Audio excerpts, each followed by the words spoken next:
In this video, we're going to talk about materials in Vray for Cinema 4D.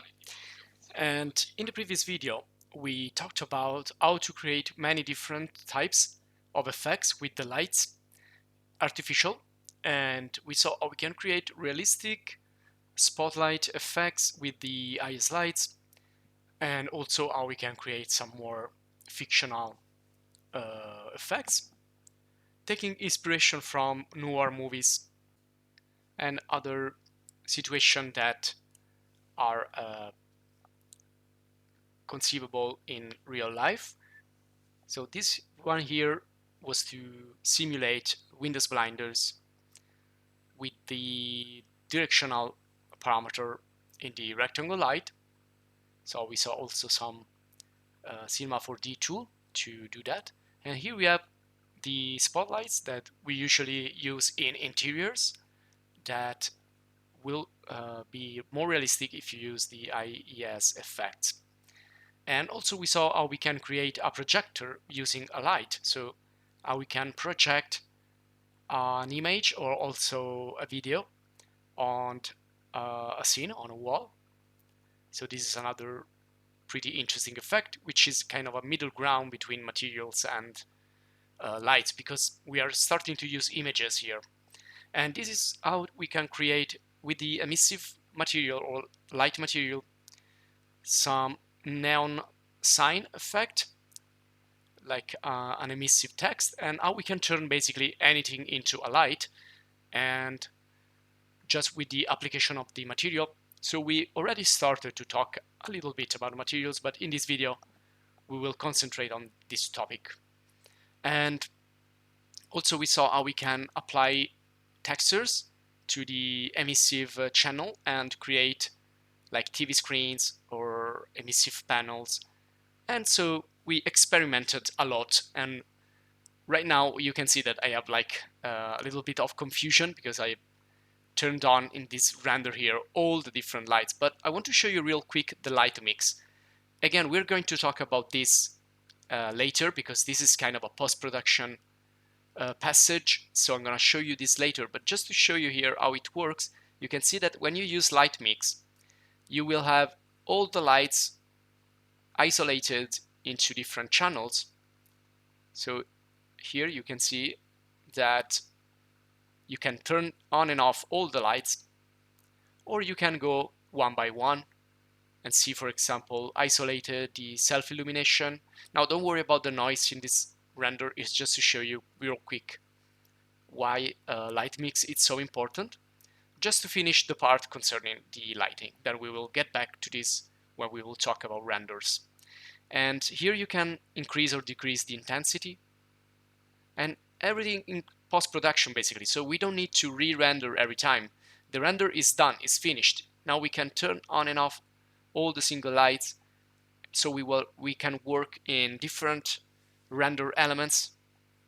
Again, we will talk about render elements also later, just to show you the potential of this tool.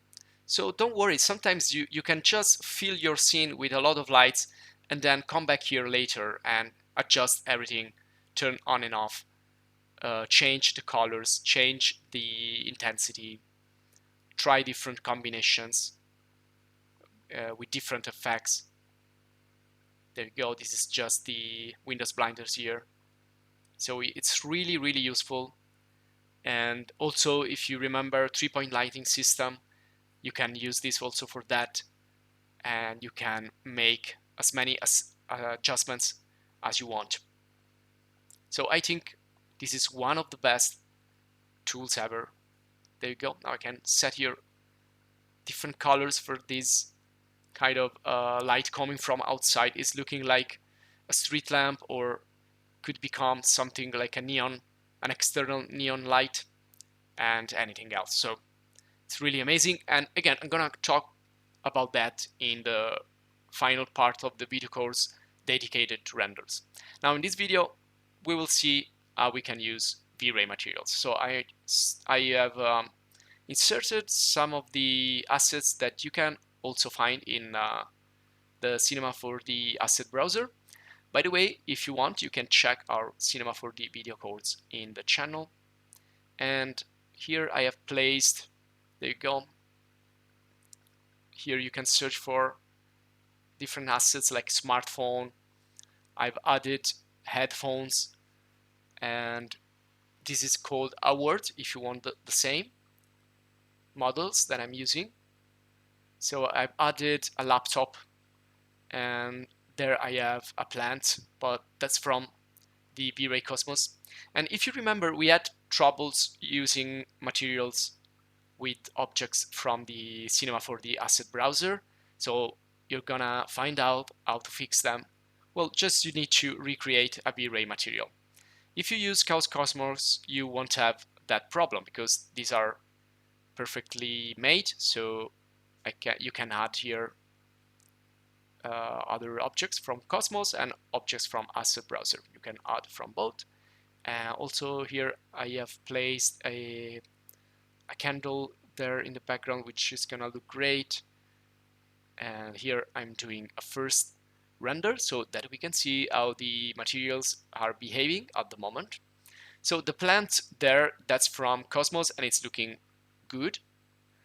And that's the award statue on the right. And then I have that candle holder, or like a candle lamp there. And also that bottle, that recipient, and smartphone. The laptop, the camera, photo camera, and the smartphone, and the headphones are from the Cinema 4D asset browser, and you can see that they don't look really great. Also the award. So yes, you can use Cinema 4D materials, they're gonna display okay, but it's better when you use V-Ray materials. Also here in this other laptop, I've used the standard Cinema 4D materials. And when you want to change the materials, sorry, no, this was from the Cosmo browser, but also when you use Cosmo browser, on the right, you have all the spheres representing the various materials that you can then change, you can edit, and you can replace with yours.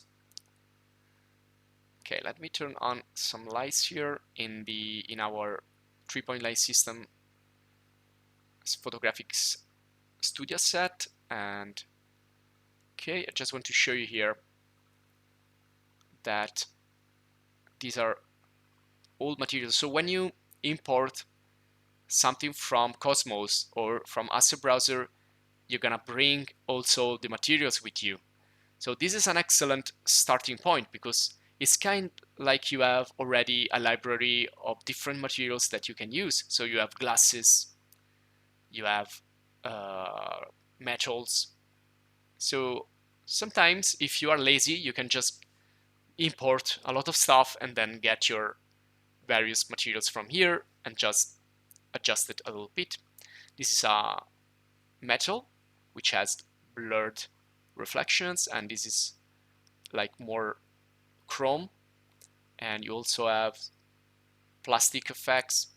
So my suggestion here is you can take them and study them, but we will see the most important parameters, the basic parameters. In this video, we're gonna start simple. We're gonna see the basic parameters